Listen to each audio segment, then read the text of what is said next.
Sir Jaganmohan Reddy గారు తాజా వ్యూహం ఎదురుదాడి తీవ్రతరం చేస్తున్నారు. ఈరోజు సుదీర్ఘంగా ఈ మధ్యకాలం మనం చూస్తున్నాం, ఎప్పుడు మాట్లాడినా చాలా సుదీర్ఘంగా మాట్లాడుతున్నారు. ఈరోజు చాలా అంశాల మీద మాట్లాడుతున్నారు. అంటే ఏంటి, ఇదేమైనా కొత్త వ్యూహంలో అనుకోవాలా, లేదా నేనున్నాను అనే భరోసా? అంటే ఖచ్చితంగా ఆయన ఎదురుదాడి అంటే అఫెన్స్ తీసుకోవాలి, ఏమాత్రం కూడా తగ్గకూడదు. రెండవది మేము బాగా దూకుడులో ఉన్నాం, యాంటీ ఇన్కంబెన్సీ బాగా పెరుగుతుంది అనే మాట కూడా ఒకటి వాడారు.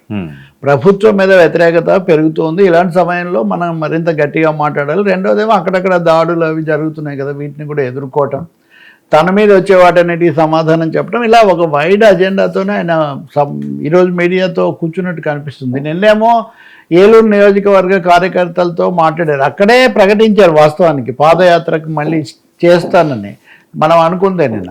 అయితే అదే ఆ చెప్పిన మనిషి ఈరోజు మీడియాను పిలుస్తున్నప్పుడు నిన్న ఎందుకు చెప్పారంటే ఇవన్నీ ఒక క్రమ పద్ధతిలోనే కేడర్ను ఉత్సాహపరచడము, రెండవది ప్రత్యర్థులను కాస్త హడలు కొట్టడము అన్నదేదో వ్యూహంలాగా ఉంది. వీళ్ళు హడలిపోతారని కాదు, ఆయన వ్యూహం.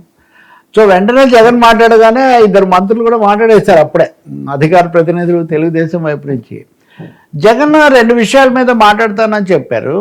అసలు ముఖ్యమైనదేమో నిన్నే చెప్పేశారు, అదేమంటే ఇప్పుడు 2 ఏళ్ళు అయిపోయింది, దాదాపు కళ్ళు మూసుకుంటే ఇంకొక 2 ఏళ్ళు అయిపోయింది.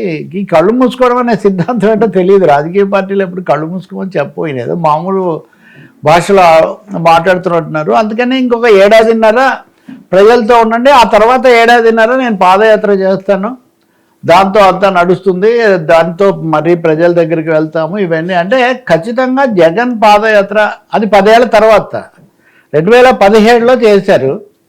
3600 కిలోమీటర్లు నడిచారు, ఇడుపులపాయటు ఇచ్చాపురం అదంతా నడిచింది. ఇప్పుడు ఒక 10 ఏళ్ల తర్వాత మళ్ళీ చేస్తాను, అది చేస్తేనే చేసిన వాళ్ళు అధికారంలోకి వస్తారన్న ఒక సెంటిమెంట్ కూడా ఏర్పడింది కదా ఆంధ్రప్రదేశ్లో. రాని వాళ్ళు కూడా ఉన్నారు, కానీ జగన్కు, రాజశేఖర రెడ్డికి, మొన్న లోకేష్కు ఇవన్నీ కలిసి వచ్చాయి కదా. కాబట్టి పార్టీ కార్యకర్తలను ఉత్సాహపరచడానికి ఆయన ప్రకటన నిన్న చేశారు. నిజంగానే చెప్పగానే వీళ్ళందరూ చప్పట్లు కొట్టారు. అది